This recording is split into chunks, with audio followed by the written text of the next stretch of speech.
উঁচু দেওয়ালের গায়ে একটা ফাটলে চোখ রাখল কৃষ্ণেন্দু। ভিতরের দিকে তাকালো। ওর কাঁধে পিঠে লুটিয়ে পড়ছে ইজিয়ানের অগ্নিবর্ষী খড় রৌদ্র। রোদের তাপ গ্রাহ্য করল না কৃষ্ণেন্দু।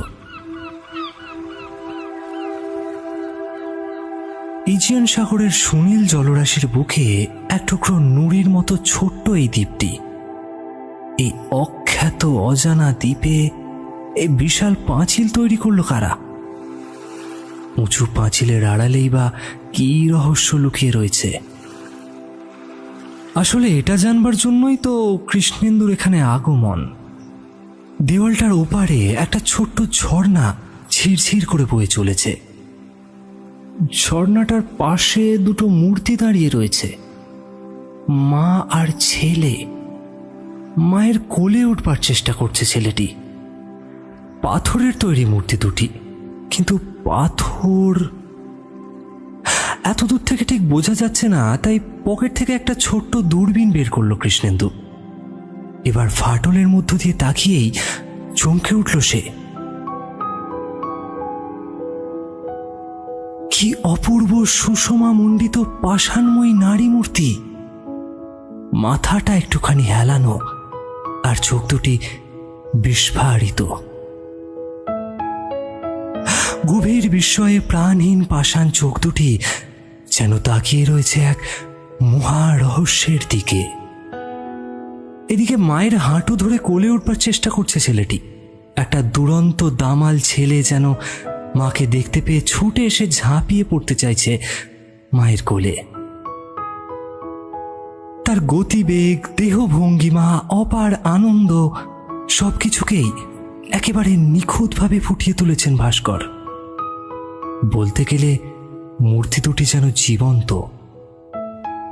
কোন মহাশিল্পী তৈরি করেছেন এই নিখুঁত ম্যাডোনা? কোন যুগে, কোন কালে? পৃথিবীর কোনো ক্যাটালগেই তো এই মাতৃমূর্তির কথা লেখা নেই।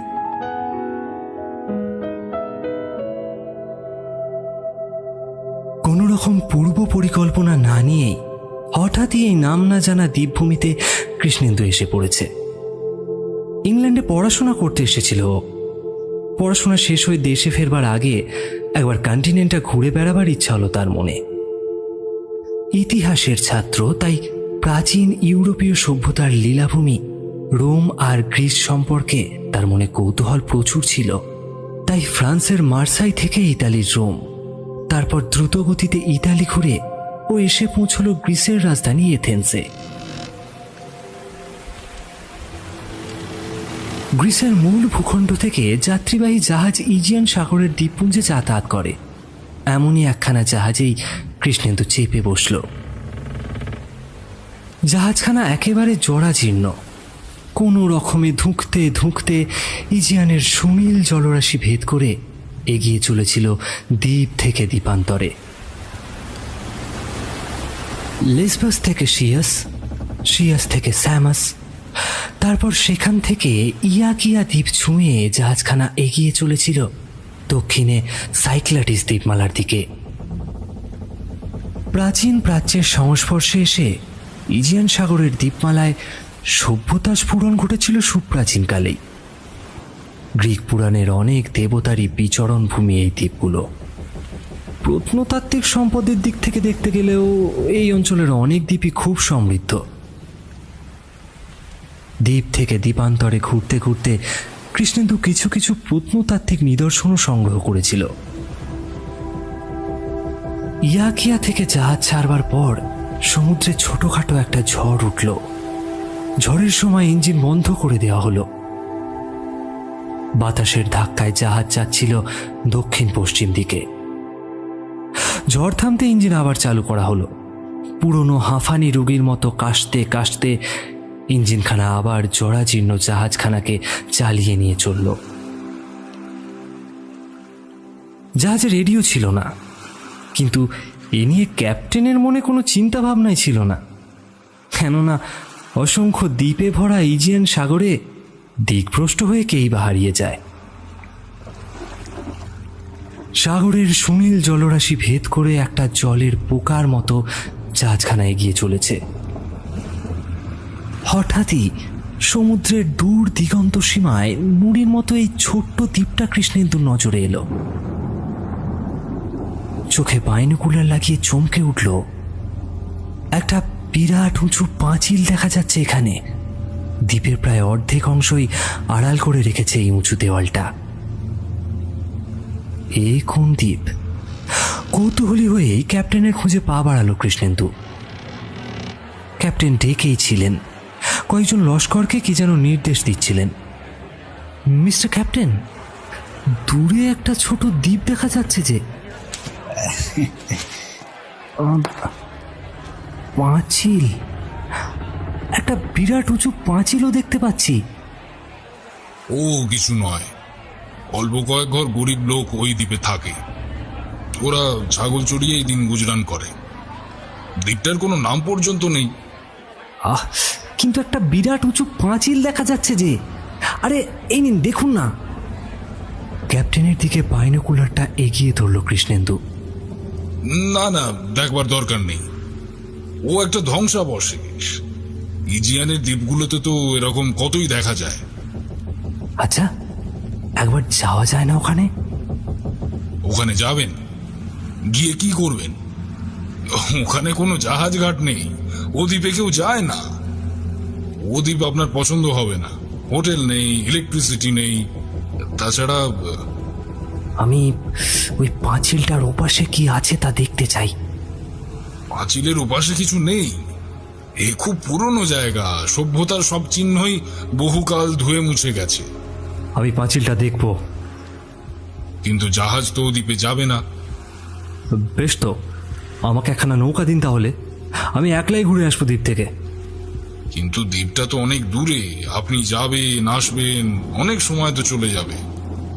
জাহাজ কতক্ষণ অপেক্ষা করবে আপনার জন্য? অপেক্ষা করবার দরকার নেই, আমি ইজিয়ান দ্বীপগুলোই তো দেখতে বেরিয়েছি। পছন্দ হলে দ্বীপটায় আমি রাত্রিবাসও করতে পারি। তবে আপনি ফিরবেন কি করে? সে একটা ব্যবস্থা হয়েই যাবে। আচ্ছা, এ দ্বীপের লোকেরা কি বাইরের সঙ্গে মোটেই যোগাযোগ রাখে না? আপনি একটা কাজ করুন, আমাকে একটা লোক দিন যে আমাকে নৌকা করে সেখানে নিয়ে যাবে। ব্যাস। কোনো লোকই ও দ্বীপে নামতে চাইবে না। নামতে হবে না, আমায় শুধু পৌঁছে দিয়ে আসলেই হবে। আপনার কি যেতেই হবে? না গেলে হয় না। এ কথা বলছেন কেন? মনে হচ্ছে আমার দ্বীপে যাওয়াটা আপনার মোটেই পছন্দ নয়। না, বলছিলাম এতটা ঝুঁকি নেবার দরকারই বা কি?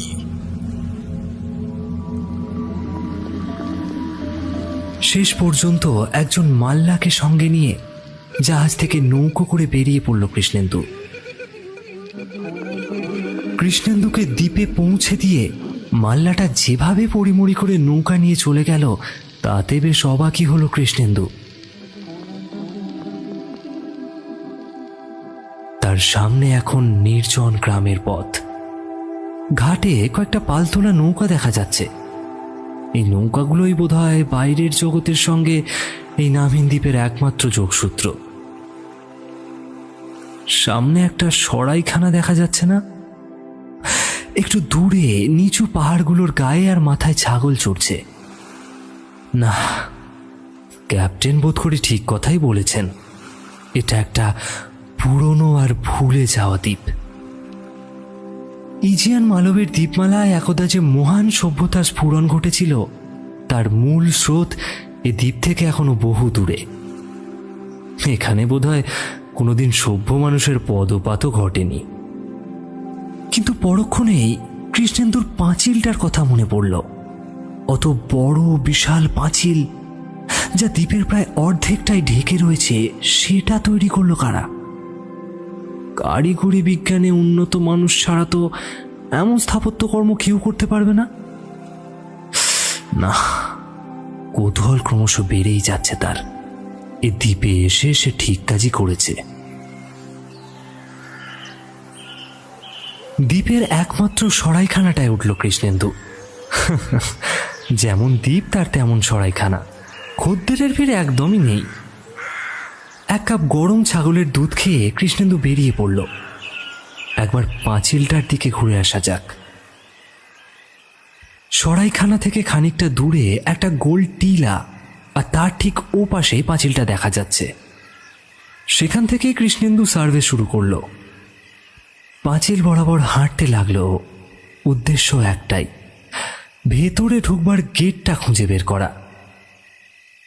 পাঁচিলটা এতই উঁচু আর গাটা এতটাই মসৃণ যে টপকে ভেতরে যাওয়া একেবারে অসম্ভব ব্যাপার।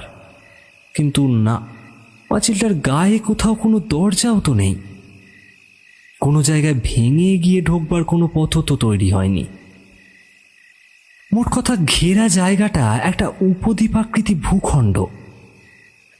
উপদ্বীপটার উল্টো দিকটায় একটা ছোট্ট টিলা, সেটি সিন্ধু শকুনের ঝাঁক মাথায় নিয়ে বিক্ষুব্ধ অশান্ত সমুদ্রের বিরামহীন তরঙ্গকে প্রতিহত করছে। দ্বীপাকৃতি ভূখণ্ডটা যেখানে সংকীর্ণ হয়ে সমুদ্রে মিশেছে, সেখানটাতে একমাত্র পাঁচিলের আবরণ নেই। তার মানে শুধু সেখান দিয়েই বাগানে ঢোকা যায়, কিন্তু নৌকা ছাড়া তো যাবার উপায় নেই।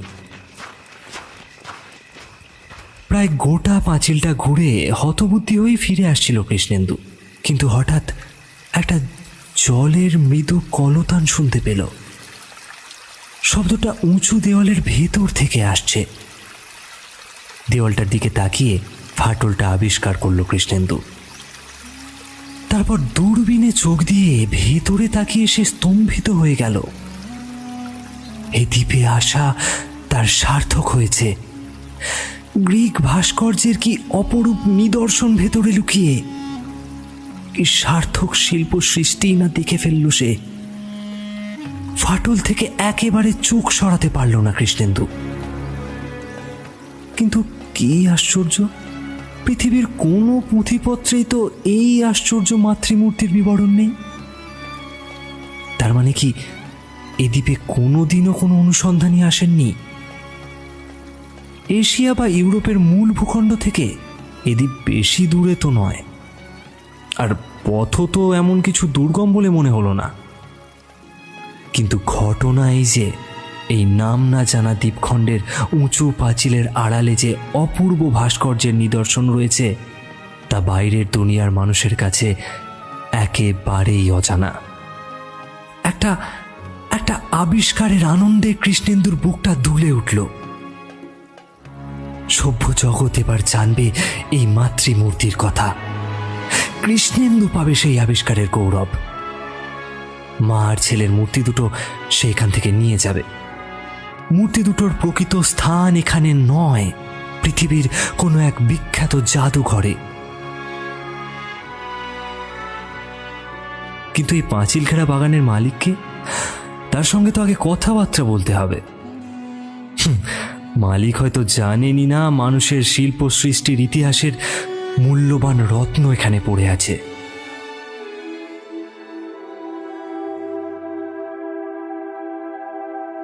নিতান্ত অনিচ্ছা সত্ত্বেও দেওয়ালের ফাটল থেকে চোখটা সরিয়ে নিল কৃষ্ণেন্দু।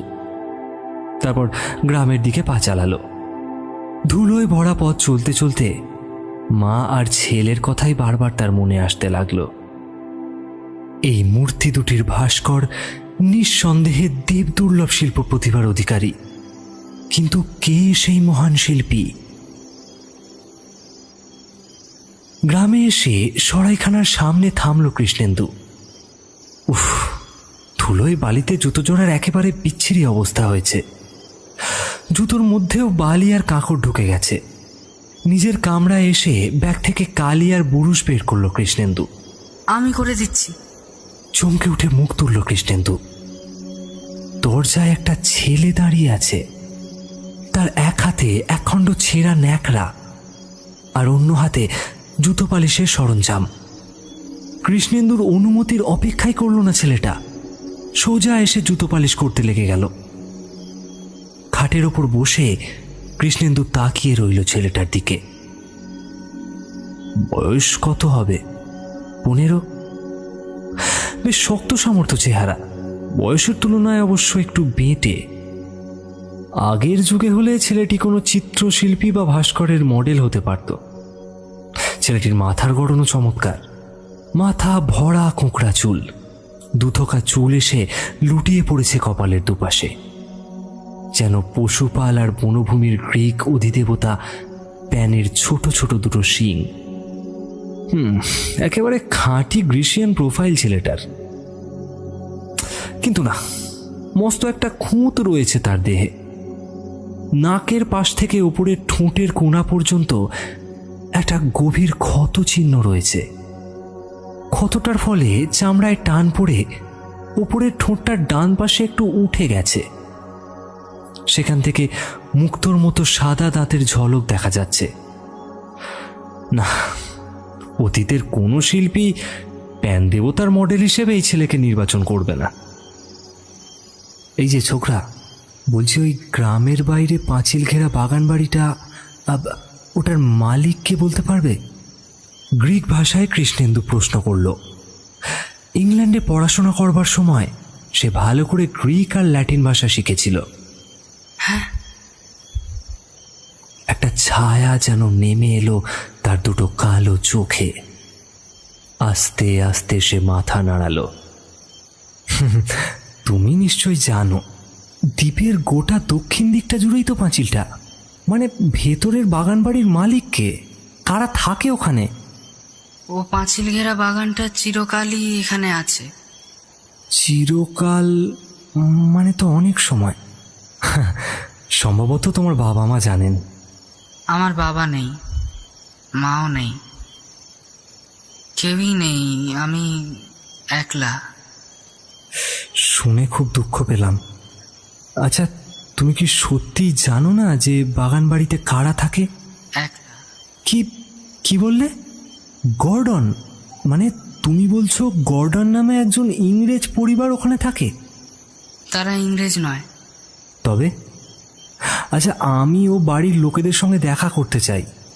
অসম্ভব, ওখানে যাওয়ার কোনো পথই নেই। হ্যাঁ জানি, দ্বীপের দিক থেকে কোনো পথ নেই, কিন্তু সাগরের দিকে তো যাওয়া যেতেই পারে। ওদিকটাতে তো আর পাঁচিল নেই। ছেলেটি কোনো কথা বলল না, কেবল মাথা নাড়ল। ইতিমধ্যে একজন দুজন করে গ্রামবাসী জড়ো হচ্ছিল তার দোরগোড়ায়। তারা চুপচাপ তাদের কথোপকথন শুনছিল। ছেলেটির জুতোপালি শেষ হলো। কৃষ্ণেন্দুর হাতে একটা 50 লেপ্টার মুদ্রা গুঁজে দিল। ছেলেটি একটু হাসল। কি সুন্দর এক কামনীয় কিশোর মূর্তি তার। সুন্দর কিন্তু নিখুঁত নয়। এই যে, এদিকে শোনো। দোরগোড়ায় যারা এসে দাঁড়িয়েছিল তাদের মধ্যে একজন বুড়ো গোছের লোককে কৃষ্ণেন্দু ডাকল। আমি গ্রামের বাইরে উঁচু পাঁচিল ঘেরা বাগানটা, তার মালিকের সঙ্গে একটু কথা বলতে চাই। তুমি আমায় নিয়ে যেতে পারবে? আঁতকে উঠে লোকটা দুপা পিছিয়ে গেল। তারপর কৃষ্ণেন্দুর প্রশ্নের কোনো জবাব না দিয়েই ঘর থেকে নিঃশব্দে বেরিয়ে গেল। কৃষ্ণেন্দু মনে হলো পয়সা না দিলে বোধহয় লোকগুলো মুখ খুলবে না। তাই দোরগোড়ায় যারা দাঁড়িয়েছিল তাদের সবাইকে শুনিয়ে শুনিয়ে বলল, আমি জানি যে সাগরের দিক থেকে ছাড়া ওই পাঁচিল ঘেরা জায়গাটায় ঢোকবার কোনো পথ নেই। যে আমাকে নৌকা করে ওখানে নিয়ে যেতে পারবে তাকে আমি 50 ড্রাকমা, না পুরোপুরি 100 ড্রাকমাই দেব। বলো কে যাবে? গরিব দ্বীপবাসীর কাছে এ টাকা অনেক। তাদের মধ্যে কেউই কোনোদিনও এতগুলো টাকা একসঙ্গে দেখেনি। এই টাকা হয়তো একজন দ্বীপবাসীর সারা বছরের উপার্জনের সমান। তবুও দোরগোড়ায় দাঁড়িয়ে থাকা মানুষেরা কোনো উচ্চবাচ্য করল না, কেবল একে অন্যের দিকে তাকিয়ে রইল। বলো ওকে যেতে রাজি আছো? কেউ কোনো কথা বলল না। একে একে সবাই দোরগোড়া থেকে চলে গেল। পিছন ফিরেও একবার তাকালো না কেউ। সারা গ্রাম ঘুরে একটা লোকও কৃষ্ণেন্দু জোগাড় করতে পারল না যে সেখানে নিয়ে যেতে রাজি হবে। সর্বত্রই সেই একই ধরনের রহস্যময় অস্বীকৃতি। কে ওটাকে তৈরি করেছে বা কারা ওখানে থাকে বলা তো দূরের কথা, দ্বীপবাসীরা যেন পাঁচিলটার উল্লেখ পর্যন্ত করতে অনিচ্ছুক। ওদের কাছে পাঁচিল ঘেরা বাগানটার যেন কোনো অস্তিত্বই নেই। ওটা যেন একান্তই অবাস্তব। সন্ধেবেলায় হতাশ হয়ে সরাইখানায় ফিরে এলো কৃষ্ণেন্দু। খাবার টেবিলে বসে অপূর্ব মূর্তি দুটোর কথাই ভাবতে লাগলো। দেওয়ালের ওপাশে মা আর ছেলেকে এতক্ষণে মনে হয় আসন্ন অন্ধকার ঢেকে ফেলেছে। একটা গভীর বেদনা বোধ ঘনিয়ে এলো তার মনের আকাশে। মূর্তি দুটো বোধহয় আর পাওয়া যাবে না। রাত গভীর হলো। সরাইখানার ঘরে বসে থাকতে আর কৃষ্ণেন্দুর ভালো লাগলো না। পেন্সিল টর্চটা হাতে নিয়ে সে বেরিয়ে পড়ল। একেবারে নিঝুম নিস্তব্ধ গ্রাম্য পথ, যেন সারা গ্রাম ঘুমিয়ে পড়েছে। আপন মনেই সমুদ্রের দিকে হাঁটতে লাগলো সে। হঠাৎ পিছনে একটা লঘু পদশব্দ শুনেই চমকে পিছন ফিরে তাকালো কৃষ্ণেন্দু। একটা ছেলে আসছে। হ্যাঁ, সেই জুতো পালিশ করার ছেলেটাই তো। তারার আলোয় ছেলেটার চোখ মুখ ঝকঝক করছে। ছেলেটা কাঁপছে, কিন্তু রাতটা তো চমৎকার, বাতাসে হিমের পরশ নেই, তো ছেলেটা কাঁপছে কেন? আমি আপনাকে আমার নৌকোয় করে নিয়ে যাব। ছেলেটি এসে কৃষ্ণেন্দুর হাতে হাত রাখল। তার আঙুলগুলো যেন বরফের মতো ঠান্ডা। কৃষ্ণেন্দু হাসল। একটা স্বস্তির নিঃশ্বাস বেরিয়ে এলো ওর বুক থেকে। এই ছেলেটির কথা তার আর একটু ভাবা উচিত ছিল। বাহ, এ তো বেশ ভালো কথা। তা কখন যাব আমরা? ভাটার আগে। সেটা কখন? সূর্য উঠবার ঠিক 1 ঘন্টা আগে। ঠিক আছে, আমি তৈরি থাকবো। আমায় 100 ড্রাকমা দেবেন তো? নিশ্চয়ই। আমি আপনাকে নিয়ে যাব ঠিকই, কিন্তু ছোট টিলাগুলো পর্যন্তই আমি যাব। তার ওপাশে কিন্তু আমি কিছুতেই যাব না। ভাটার টানে যতক্ষণ না জল সরে যায় ততক্ষণ আপনাকে টিলার ওপরই অপেক্ষা করতে হবে। ডাঙা জাগলে বাকি পথটুকু আপনাকে হেঁটে যেতে হবে। আচ্ছা, তো ভয় পাচ্ছ কেন বলো দেখি? অনধিকার প্রবেশের সব দায়িত্ব তো আমার, যদিও মনে হয় না। ঠান্ডা আঙুলে কৃষ্ণেন্দুর হাতখানাকে শক্ত করে আঁকড়ে ধরল ছেলেটি। না না, বলবেন না। ওরা কেউ এটা পছন্দ করবে না। ওরা জানলে। আচ্ছা বেশ, তাই হবে। তুমি যদি না চাও তবে এ কথা আমি কাউকে বলবো না। এবার খুশি তো? মনে রাখবেন, সূর্য উঠবার ঠিক 1 ঘন্টা আগে এই পাশের পাঁচিলটা যেখানটায় সমুদ্রে গিয়ে শেষ হয়েছে, সেখানে আমি নৌকো নিয়ে আপনার জন্য অপেক্ষা করব। আমার মনে থাকবে। তুমি ঠিক সময় আসবে তো? আমার কোনো ভুল হবে না, আমি ঠিক সময়ই আসব। মাথার উপরে তারা চলা আকাশ, তারকারাশি ম্লান হয়ে এলেও এখনো আকাশপট থেকে মুছে যায়নি। নির্দিষ্ট জায়গায় এসে ছেলেটির দেখা পেল কৃষ্ণেন্দু। একখানা পালহীন ছোট্ট নৌকার উপর ছেলেটা বসেছিল। এতটা পথ সম্ভবত দাঁড় বেয়ে এসেছে ছেলেটি। নৌকায় উঠল কৃষ্ণেন্দু। যাত্রা শুরু হলো। ছেলেটি কিন্তু একেবারেই চুপচাপ। সাগর বিক্ষুব্ধ। শেষ রাতের ঠান্ডা বাতাস বইছে। কুয়াশার আড়ালে পাঁচিলটাকে অদ্ভুত রহস্যময় বলে মনে হচ্ছে। আচ্ছা, কারা এই পাঁচিলটা তৈরি করেছিল? প্রাচীনেরা। ভাটায় জেগে ওঠা পাথুরে ডাঙার দিকে নৌকাটা দুলতে দুলতে এগোচ্ছে। সাগরের ঠান্ডা হাওয়ায় ছেলেটির গলার স্বর থরথর করে কাঁপছে। উঁচু পাঁচিলটার দিকে পিছন ফিরে ছেলেটি নৌকা চালাচ্ছে। কতটা এগোলো বুঝবার জন্য পাঁচিলের দিকে না তাকিয়ে সাগরের দিকে তাকাচ্ছে। ও পাঁচিল ঘেরা বাগানটা চিরকালই এখানে আছে। উষার আলো ফুটে উঠেছে।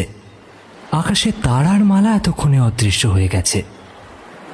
কেবল 2-4টে বিবর্ণ ম্লান তারা এখনো আকাশপথ থেকে মুছে যায়নি।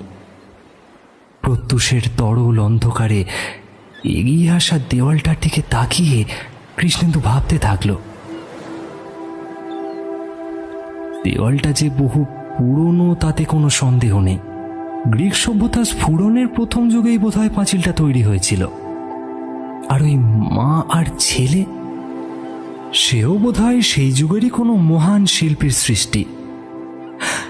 কিন্তু আসল প্রহেলিকা হচ্ছে এই যে এমন কারিগরি বিদ্যা আর এমন অতুলনীয় অপূর্ব শিল্পকর্ম বাইরের জগতের কাছে এতকাল অজ্ঞাত রইল কি করে?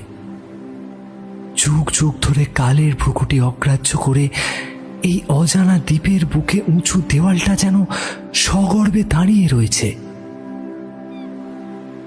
কিন্তু এত কালের মধ্যে একজনও সভ্য মানুষেরও কি পদসঞ্চার এখানে হয়নি? এমন একজনও মানুষও কি এখনো আসেনি যে ওই দেওয়াল আর মূর্তির প্রকৃত গুরুত্ব বুঝতে পারবে? নিশ্চয়ই এসেছিল, কিন্তু বাইরের দুনিয়ায় একটা গুজব পর্যন্ত শোনা যায়নি কেন? একখণ্ড কালো পাথরের গায়ে এসে নৌকাটা থামল। সাথে সাথেই কৃষ্ণেন্দুর চিন্তা সূত্র কেটে গেল। ছেলেটি বইটা তুলে রাখল নৌকার উপর। আমি আমি আর এগোবো না। জোয়ারের সময় আমি আবার এখানে আসবো। আপনি আমার এখন পাওনাটা মিটিয়ে দেবেন? হ্যাঁ, নিশ্চয়ই নিশ্চয়ই। কিন্তু তুমি কি আমায় আর একটু এগিয়ে দেবে না? না, আমি আর এগোতে পারবো না। নৌকা লাগাবার ঘাট পর্যন্ত চলো না। এখানে কোনো ঘাট নেই। না, সত্যিই কোনো ঘাট নেই। কৃষ্ণেন্দু তাকিয়ে দেখল সামনেটা বালির চর। এখানে ওখানে বড় বড় পাথরের চাই রয়েছে। তার ওপাশে আগাছার ঝোপ, মাঝে মাঝে দু চারটে লম্বা সাইপ্রেস গাছ দেখা যাচ্ছে। শোনো, তোমাকে বলি, আমি নৌকাটাকে আর একটুখানি এগিয়ে নিয়ে যাই। তুমি না হয় এখানেই অপেক্ষা করো, আমার মোটেই দেরি হবে না। আমি শুধু ওই বাগানের মালিকের সঙ্গে একটু কথা বলেই চলে আসব। বড় জোর ঘন্টাখানেক সময় লাগবে, কি বলো? না না, আপনি যদি নৌকাখানা নিয়ে যান তাহলে। দারুণ উত্তেজনায় ছেলেটি উঠে দাঁড়ালো, বইটা নিয়ে ঝুঁকে পড়ল পাথরের গা থেকে নৌকাখানাকে সরিয়ে নেওয়ার জন্য। আর ঠিক সেই মুহূর্তেই একটা অঘটন ঘটে গেল। প্রচণ্ড এক ঢেউয়ের ধাক্কায় নৌকাটা দুলে উঠল। টাল সামলাতে না পেরে ছেলেটা ছিটকে গিয়ে পড়ল অশান্ত সাগরের জলে। একখণ্ড পাথরের মতোই ডুব করে ডুবে গেল ছেলেটি। বোধহয় ভালো করে সাঁতার জানে না সে। অঘটনটা এত আচমকা ঘটে গেল যে ব্যাপারটা বুঝতে একটু সময় লাগলো কৃষ্ণেন্দুর। সঙ্গে সঙ্গেই বুক ভরা শ্বাস নিয়ে ঝাঁপ দিল সাগরের মধ্যে। একখণ্ড ডুবো পাথরে তার ধাক্কা লাগলো, কপালটা বোধহয় কেটে গেল তার। তবুও জল থেকে মাথা তুলল না কৃষ্ণেন্দু। ডুব সাঁতার কেটে এগিয়ে চলল সামনের দিকে। হ্যাঁ, এইবার পেয়েছে। ডুবন্ত ছেলেটার জামাটা চেপে ধরল কৃষ্ণেন্দু, কিন্তু ভেজা কাগজের মতো জামার টুকরোটা ছিঁড়ে এলো ওর হাতে। না, আবার হাত বাড়ালো কৃষ্ণেন্দু। এবার ছেলেটার মাথার উপর হাত পড়ল তার। শক্ত মুঠোয় ওর চুলটা ধরে জলের ওপর ভেসে উঠল কৃষ্ণেন্দু। সাঁতরে এগিয়ে চলল কূলের দিকে। নৌকাটাকে দেখা যাচ্ছে না। কৃষ্ণেন্দুর লাফের ধাক্কায় বোধহয় সেটা ছিটকে চলে গেছে। বোধহয় আশেপাশেই কোথাও পাথরের আড়ালে চলে গেছে। সেসব পরে খোঁজা যাবে, এখন আর নষ্ট করার মতো সময় নেই।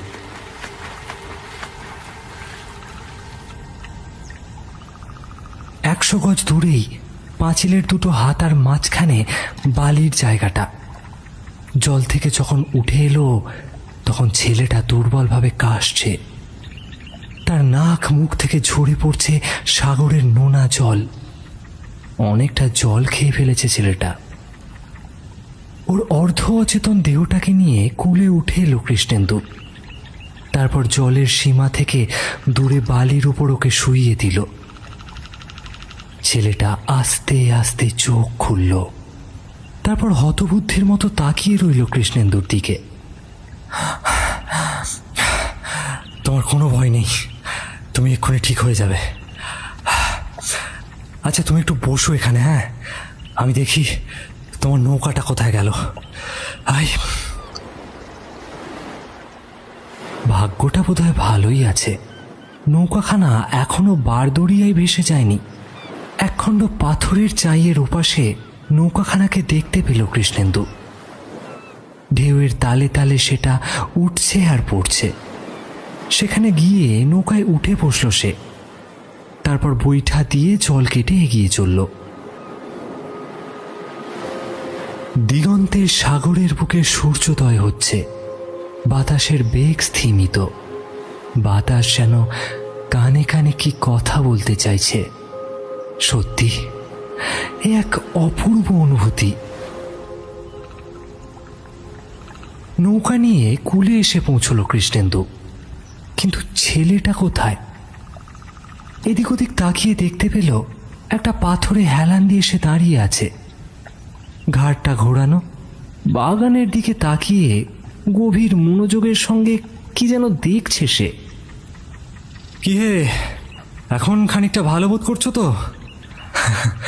দুর্ঘটনাটা ঘটে ভালোই হয়েছে, কি বলো? আমরা পাঁচিল ঘেরা বাগানে ঢোকবার একটা ছুতো পেয়ে গেলাম।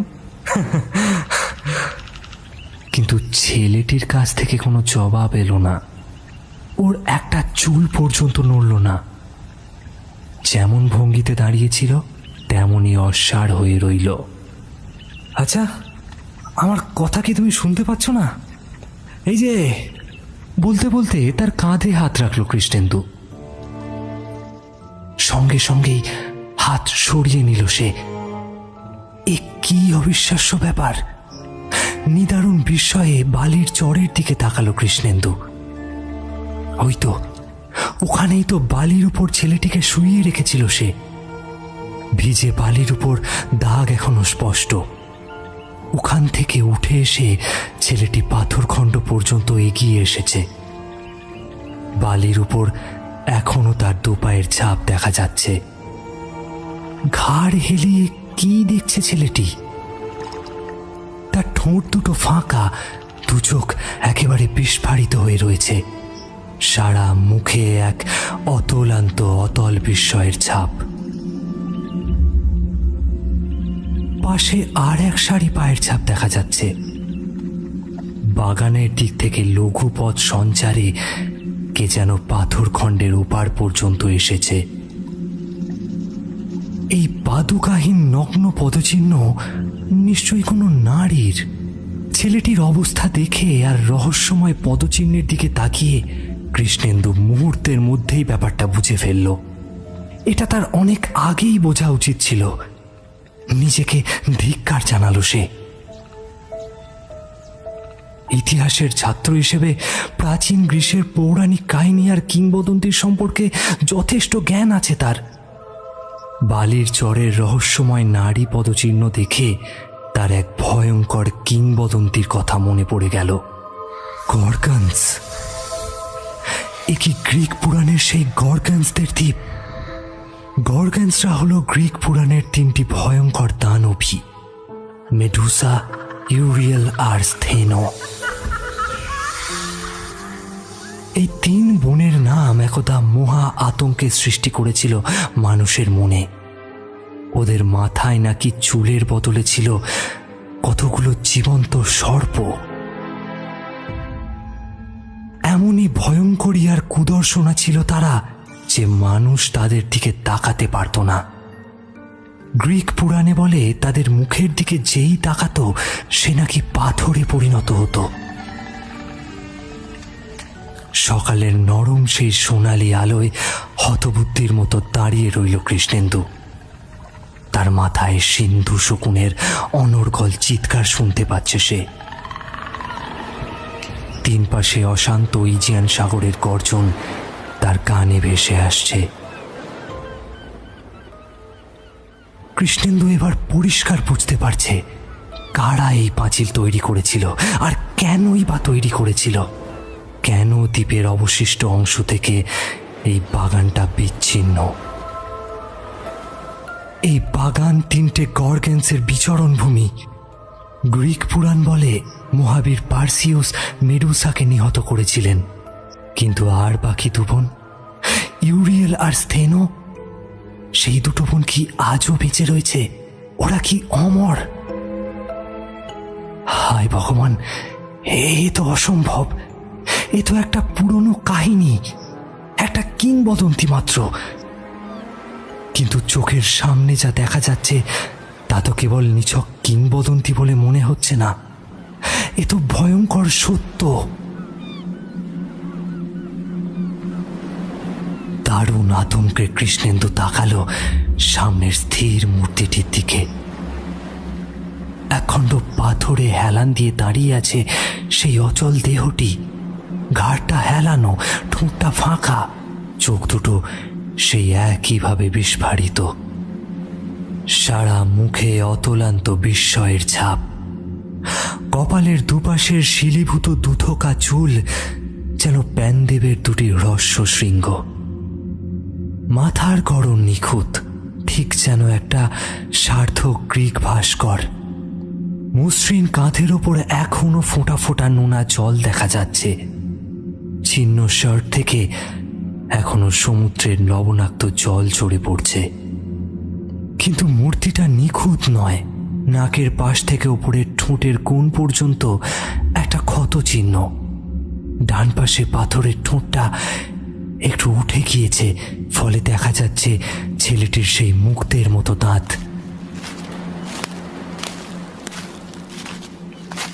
লঘু পদসঞ্চারে কে যেন আসছে পিছনে। কানে আসছে বাতাসে আন্দোলিত ঢিলে লম্বা গাউনের শব্দ। কোনো এক ভিন লোকের অজানা সুরভিতে কৃষ্ণেন্দু যেন মোহময় হয়ে পড়ল। কৃষ্ণেন্দু শুনতে পেল সহস্র সর্পের হিংসাতুর ক্রুদ্ধ গর্জন। না না, কৃষ্ণেন্দু পিছনে ফিরবে না। না না, ও তাকাবে না। না, যাই হয়ে যাক, ও পিছনে তাকাবে না। কিন্তু এ কি, এ যেন এক অদম্য কৌতূহল। সে পিছনে না তাকিয়ে পারছে না। না, সে তাকাবে না। না, সে তাকাবে না। শেষ পর্যন্ত সে তাকিয়েই ফেলল।